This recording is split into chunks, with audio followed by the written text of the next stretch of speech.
시대가 아날로그 시대하고 디지털 시대하고 차이가 뭐냐?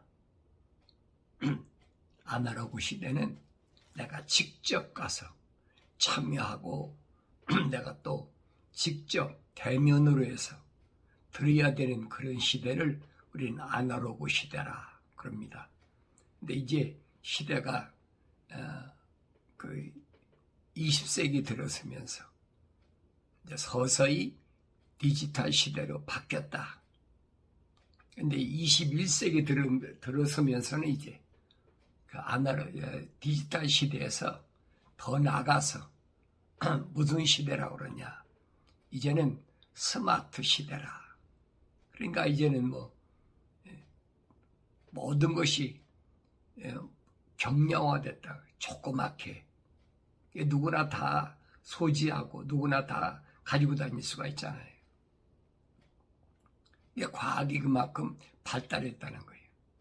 이게 과학이 발달하면 젊은 사람들이야 시대가 바뀌니까 그 시대에 맞는 어떤 과학을 공부하니까 쉽게 적응하기 좋지요.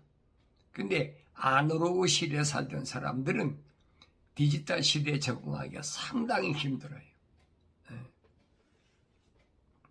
그러니까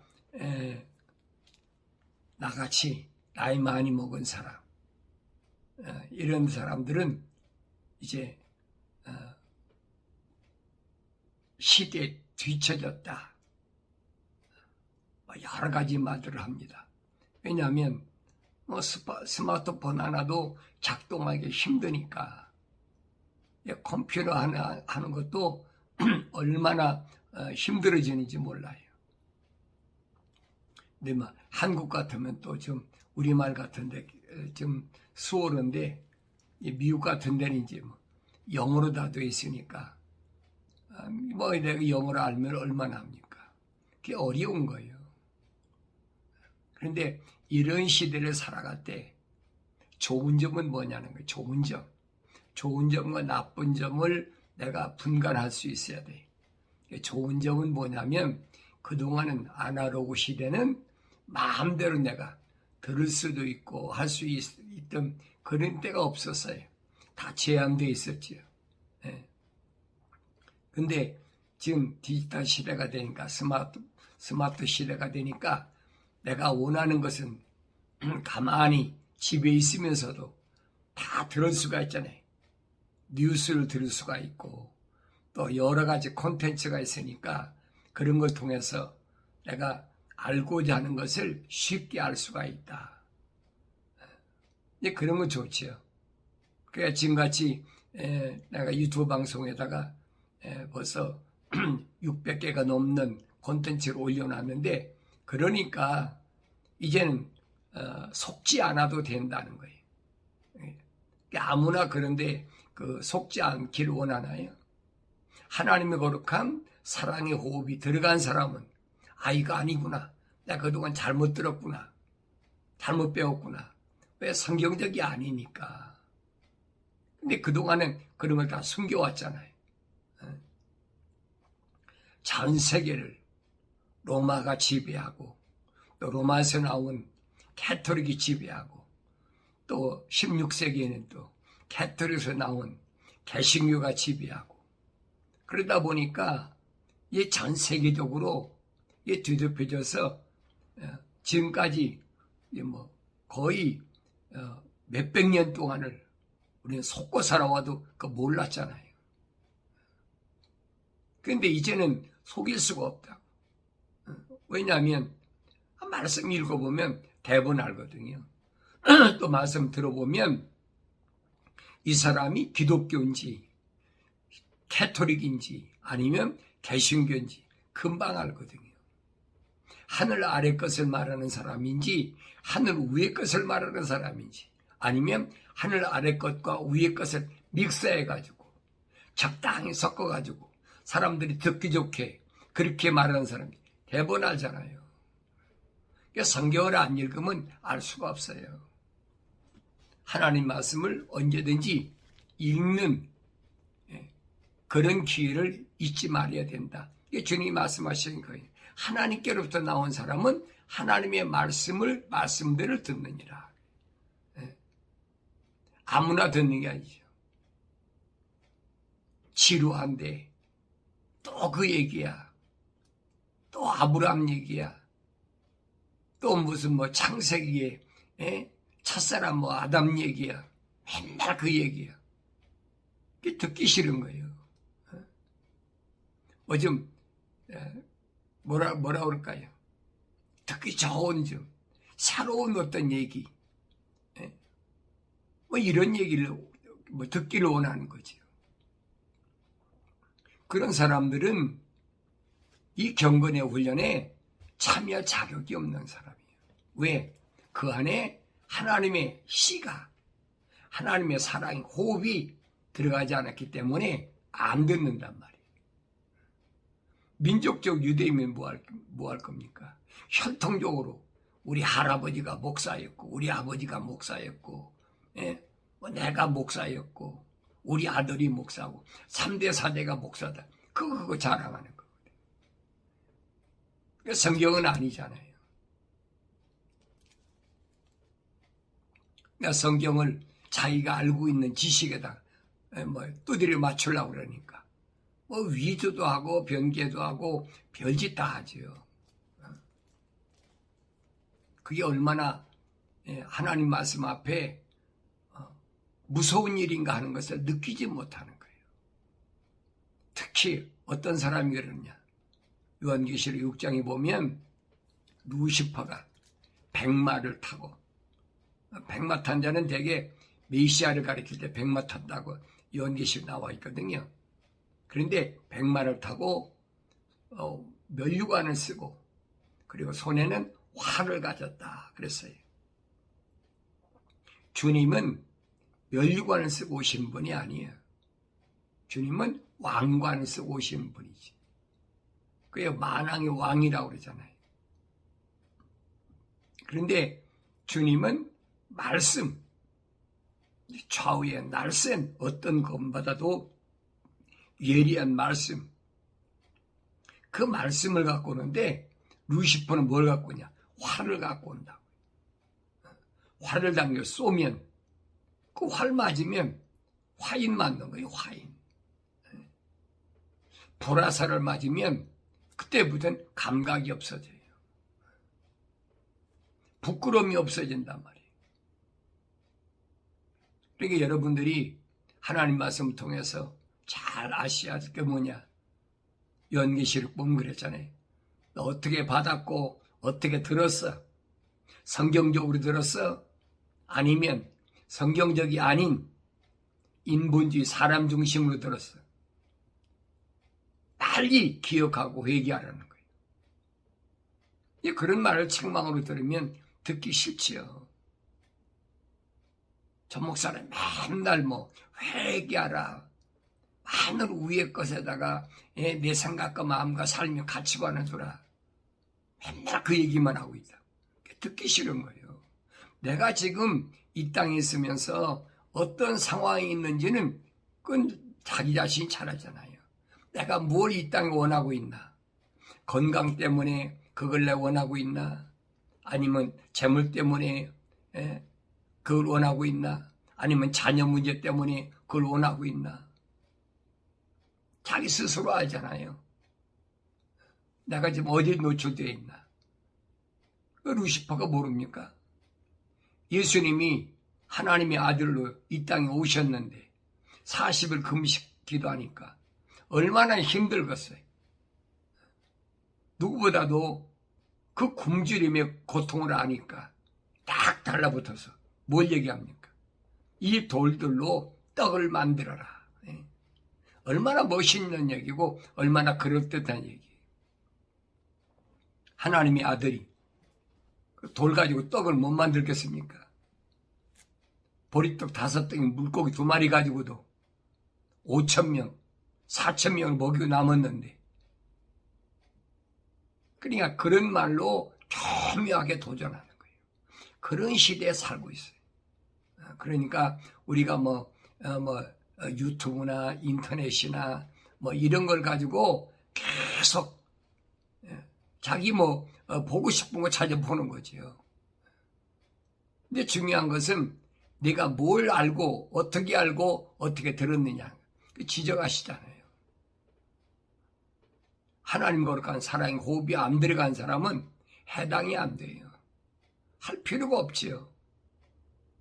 루시퍼가 자기 밥인데 하겠습니까?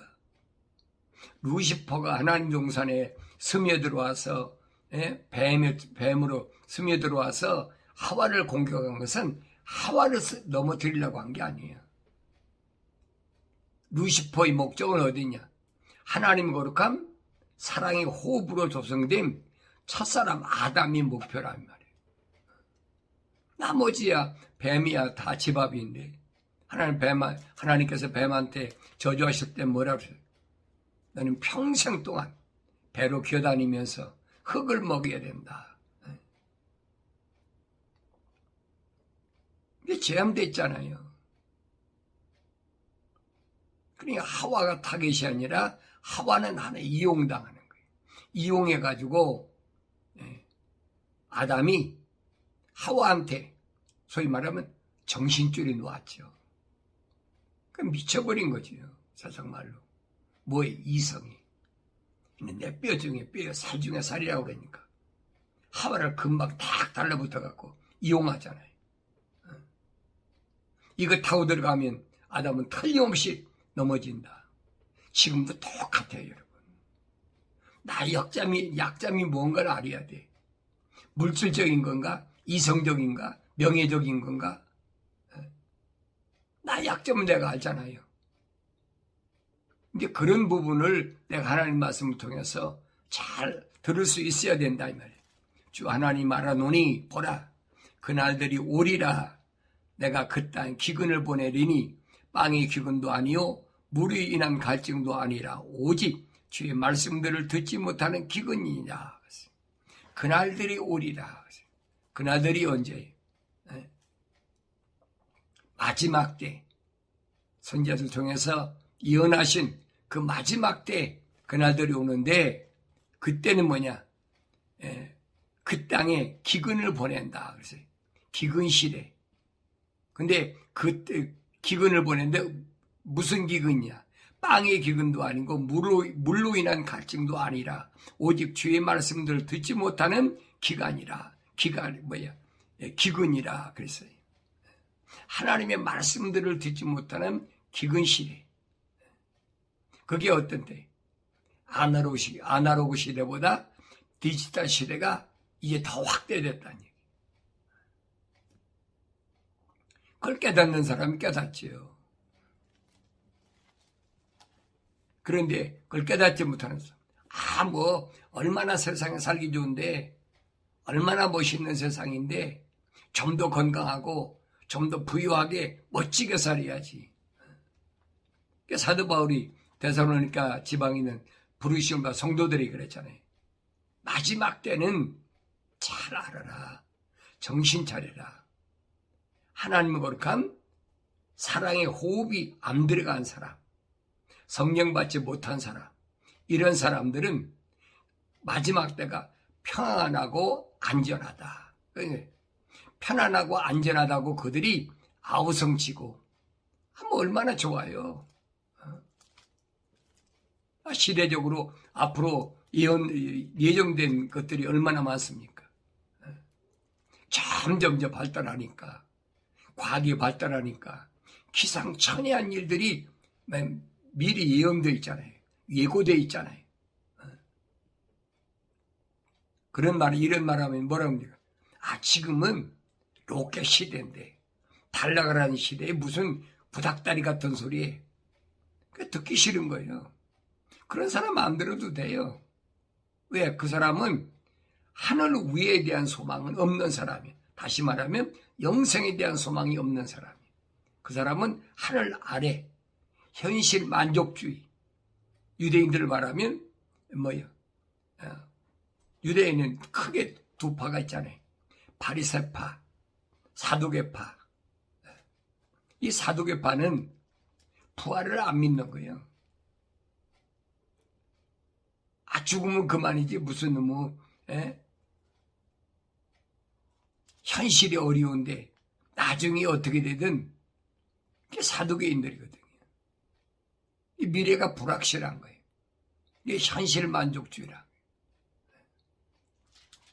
그러나 하나님의 거룩한 사랑의 호흡이 들어간 사람은 말씀을 들을 때마다 베리아 사람들처럼 하나님 말씀이 그런가 하여 날마다 하나님 말씀을 상고했다.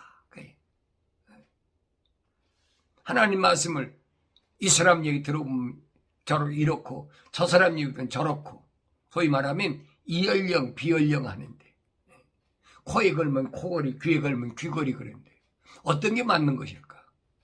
혼돈하잖아요. 왜 그러느냐? 내가 하나님 말씀을 첫째는 읽지 않았다는 것이 문제고 두 번째는 성경을 읽었어도 하나님의 책망을 듣고 회개하고 돌이켜서 하나님 약속하신 성령을 받지 않고 읽어서 봐도 알지 못한다는 거예요. 성경에 그런 사람들이 쫙 나와 나열되어 있잖아요. 그걸 볼 수 있어야 되지요.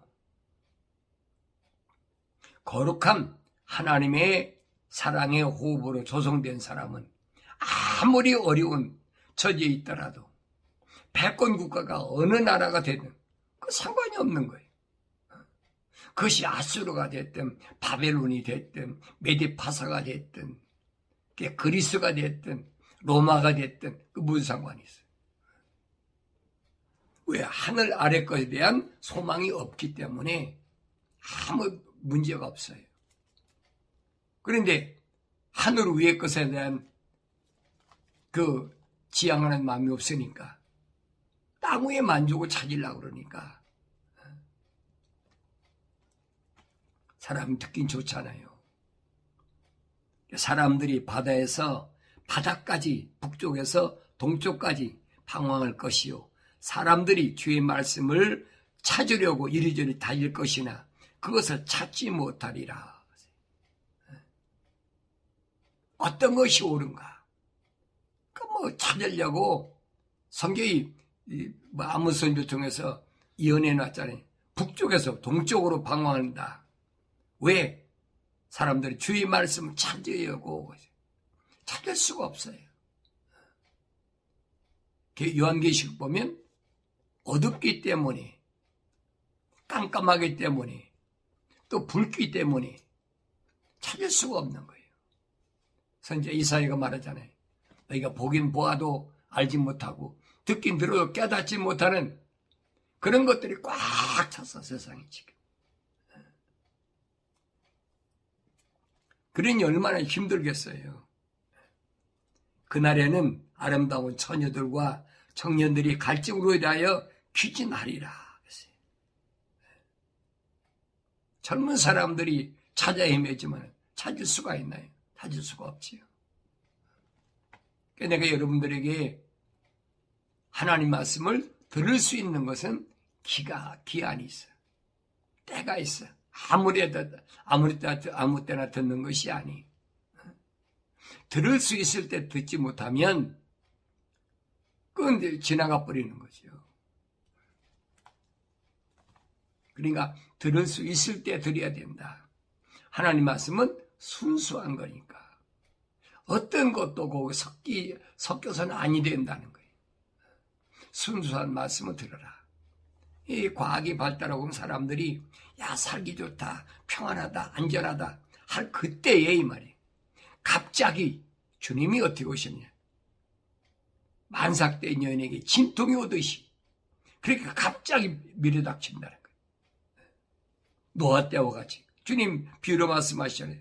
노아 때와 같이 사람들이 시집가고 장가가고 먹고 마시고 즐기자 할 그때 갑자기 홍수가 시작된 것처럼 마지막 때도 그렇게 된다는 거예요. 노아 때는 비교가 안 되지요. 지금이야 여러분 얼마나 사람이 세상을 엔조이하게 좋고 즐거운 일들이 많이 있습니까? 전부 유혹하는 것들이 그거잖아요. 근데 그걸 알지 못하니까 어쩔 수가 없는 거예요. 그래서 마지막 때는 그런 일이 일어날 때 어떻게 할 것이냐.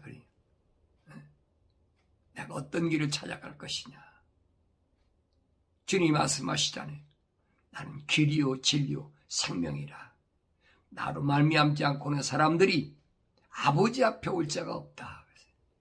아버지 앞에 올 자가 없다는 말이에요. 아버지는 누가 찾아옵니까? 아들이 찾아오지요. 하나님 거룩한 사랑이 호흡이 들어가서 회개하고 성령 받아야 우리 주님을 통해서 성소에서 지성소까지 들어가는 길을 좁은 문으로 찾아갈 수 있는데 그렇지 않으면 못 간다는 얘기예요. 얼마나 정확하게 말씀하셨는지를 그걸 깨달아야지요.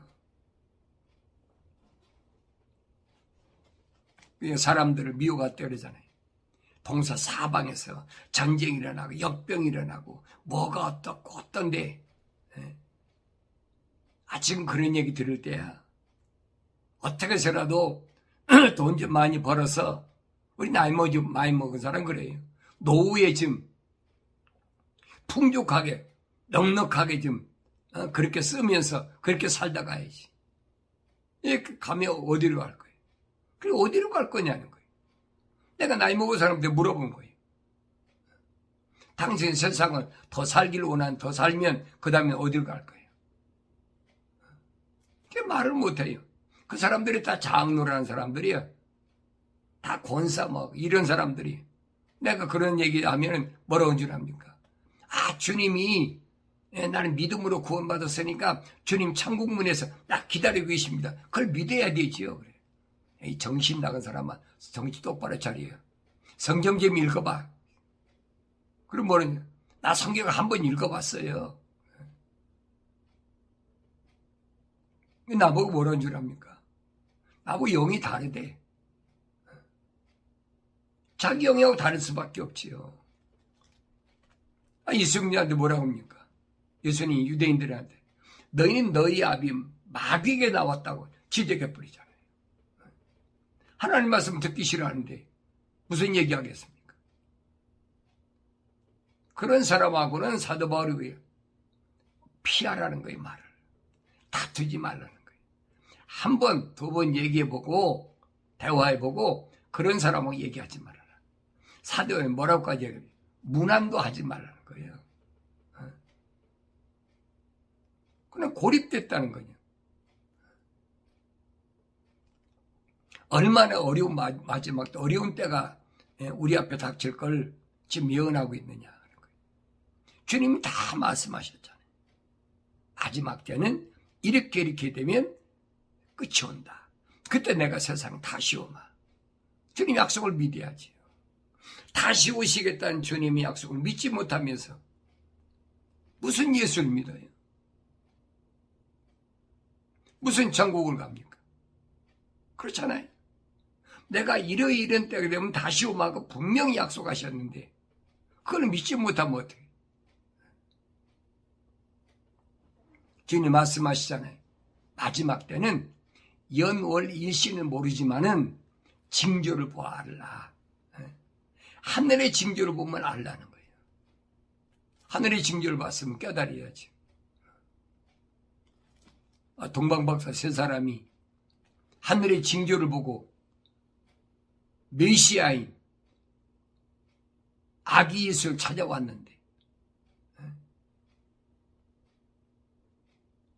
징조를 보고도 모른다면 갈 수 없지 어떡하겠어요. 그냥 말씀드린 거예요. 예수 믿고 여러분들이 하나님 말씀을 통해서 부활하신 예수 만나는 것은 억지로 못하는 거예요. 강제로 되나요? 그게 안 되는 겁니다.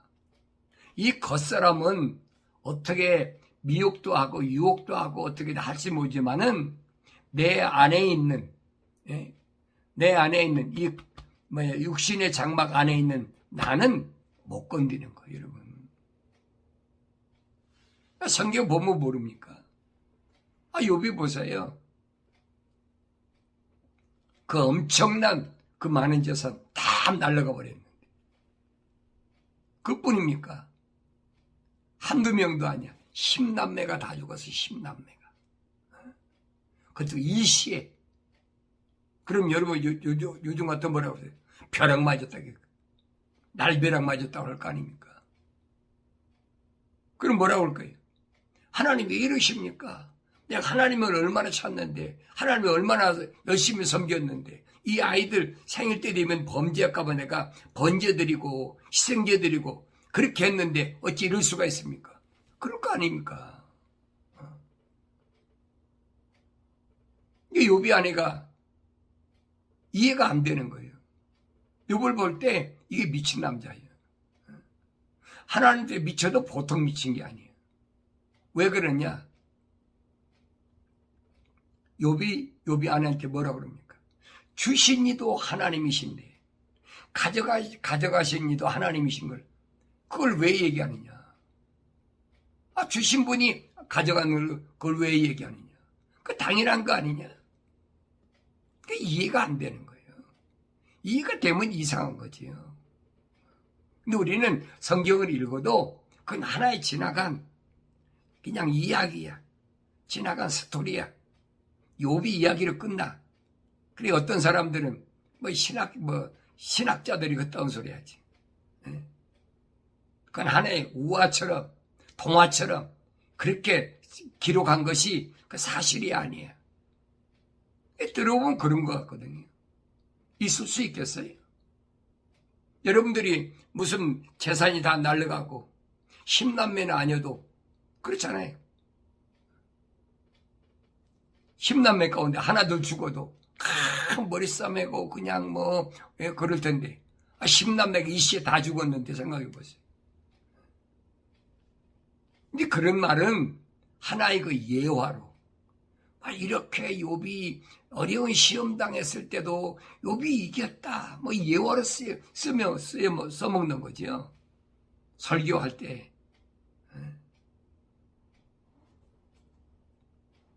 욥은 실질적인 사건이 가상인물이 아니에요, 여러분.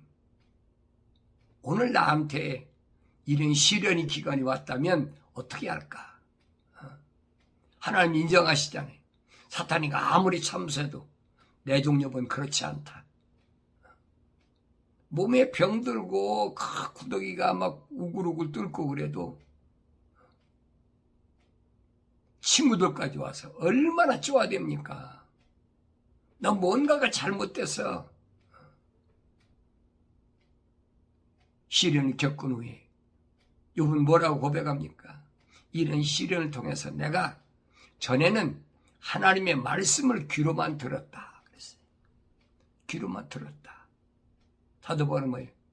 하나님의 말씀을 듣는 것은 믿음이 시작됐다는 거예요. 믿음이 기초가 돼 있어요. 그런데 이런 환난을 통해서 내가 이제는 주를 바라보게 됐다. 성장했다는 거죠. 하나님을 바라보게 됐다는 거예요. 이게 사도 바울이 그러잖아요. 고린도서 13장에서 믿음과 소망과 사랑 이 세 가지는 언제나 있는데 그중에 제일은 사랑이라. 완성된다는 거지요. 그래서 지적하신 게 부르심 받은 교회들에게 너 첫사랑 어서 잊어버렸어. 어서 잃어버렸는지 기억하라는 거예요. 무엇 때문에 잃어버렸는지, 이성 때문에 잃어버렸는지, 물질 때문에 잃어버렸는지, 명예 때문에 잃어버렸는지, 환경 때문에 잃어버렸는지, 어서 잃어버렸는지 기억하고 돌이키라는 거예요. 그래서 우리는 이런 하나님 말씀을 통한 경건의 훈련을 통해서 내 육신 안에 있는 내가 날마다 성장하는 복된 삶을 살아가게 되는 줄로 믿습니다.